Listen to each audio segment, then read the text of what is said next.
Estamos aprendendo como ler a narrativa bíblica, mostrando que a Bíblia é uma história única. Mas 30% da Bíblia é composta por poesia antiga. Eu não sei quanto a você, mas eu não conheço muitas histórias onde em cada 3 páginas existe um tipo de poesia. A poesia está em toda parte da Bíblia. Alguns livros da Bíblia são poemas do início ao fim. A maioria dos profetas hebreus escreveu poemas incríveis. E a maior parte dos discursos de Deus na Bíblia é apresentado como poesia. Na narrativa bíblica é também muito comum haver uma pausa na história, onde um personagem canta uma canção poética. Como na história do Êxodo, existe uma narrativa sobre Moisés liderando os israelitas na travessia do mar. E depois dela temos um belo poema sobre o mesmo assunto. Mas por que uma história e um poema? Não bastaria ter só um dos dois? Bom, a poesia tem um objetivo diferente das histórias. Em vez de descrever a diferença, deixa eu te mostrar. Certo. Então, quando a história é contada, fica assim. As águas foram divididas e os israelitas passaram pelo mar em terra seca com muralhas de água nos 2 lados. Parece bem claro.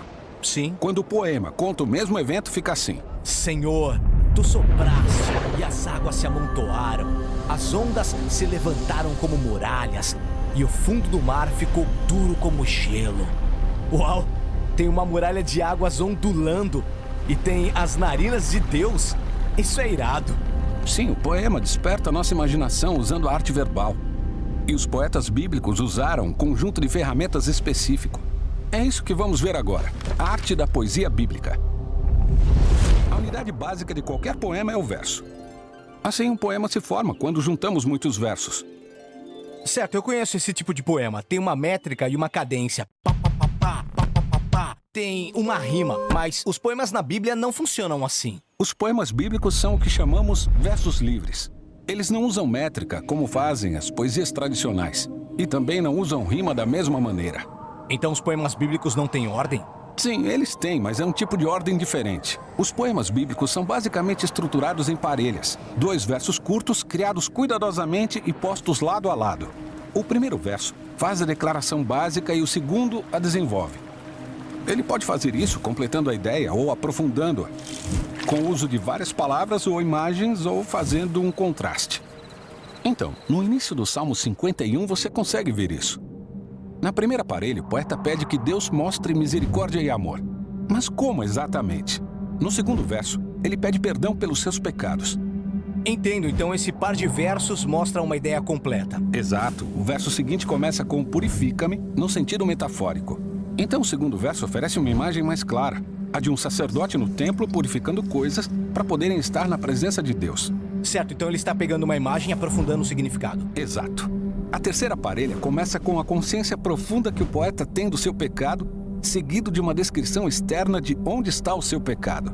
É como se o pecado fosse público, visível para ele e para outras pessoas. Então essa parelha pega uma ideia e cria um contraste. Exatamente. Logo, as parelhas são por natureza meio repetitivas. Mas a repetição nos força a diminuir o ritmo e a prestar atenção ao sentimento e ao significado de tudo, examinando cada ideia através de vários ângulos. E os grupos de parelhas podem se unir em torno de uma ideia-chave. É como um diamante com muitas facetas, cada verso oferecendo um ponto de vista diferente da mesma realidade central. Então esse poema analisa o que significa ser perdoado e ter uma segunda chance. E esse é o tipo de experiência que pode transformar uma pessoa. É algo que vale a pena experimentar e ponderar. Agora, os poetas bíblicos também usam repetição em escala mais ampla. Em muitos poemas, encontramos um verso-chave que é repetido várias vezes. E isso se chama refrão. Ou eles começam e terminam o poema com uma parelha semelhante. Isso chama inclusio. Então os poetas bíblicos gostam de design. Sim, esses poemas são obras de arte verbais. Os poetas usam a repetição para criar esses padrões elaborados, convidando o leitor a criar conexões entre as várias partes do poema, revelando significados ainda mais profundos. Legal. Agora me sinto confortável com a poesia hebraica antiga. Mas lembra que poesia é um aprendizado para a vida toda. Os poemas bíblicos são poços sem fundo. Eles são repletos de significado para quem está disposto a ler com calma e meditar neles. Eles estão tentando levar minha mente em novas direções para que eu descubra novas ideias. Exatamente. E os poetas bíblicos dispõem de mais de uma ferramenta para fazer isso. E é o que veremos no próximo vídeo.